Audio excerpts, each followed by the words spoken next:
Finding employment as a newcomer in Canada can be hard enough, but especially if a person is deaf or hearing impaired. 30 minutes west of Edmonton, the Amazon facility is helping Ukrainian newcomers who are hearing impaired. Victor Malchev arrived to Canada from Ukraine in the spring of this year. Speaking through an interpreter, he tells City News he's been deaf since birth and only spoke Russian Sign Language when he arrived in the country and when he was first hired at Amazon. Yeah, but it was hard. It was hard in the beginning, right? Because I would look at my translating device and try to figure out what people were saying from Ukrainian and Russian to English, but then over time I got it. Malchev says he worked hard on learning American Sign Language when he got hired. Amazon says there are 26 deaf or hard of hearing employees at the facility in Atchison. Malchev adds that having fellow employees to use sign language with helped him pick it up. And we actually had American Sign Language classes here, and I was able to communicate with the Ukrainian Sign Language users, so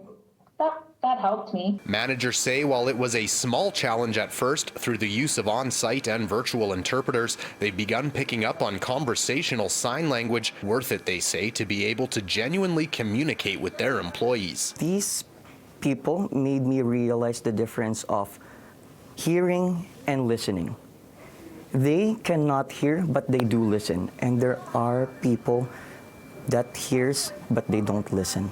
Those who help Ukrainians coming to Canada say that they've seen around 40 to 50 people who are deaf or hard of hearing.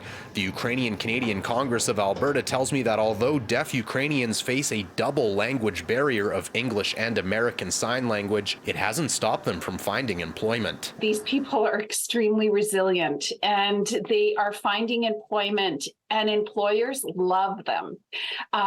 We've heard that there's this one company, a construction company, who is asking for more deaf Ukrainian newcomers. And do we have more? Do we know more? Reporting from Edmonton, Darcy Ropchan, City News.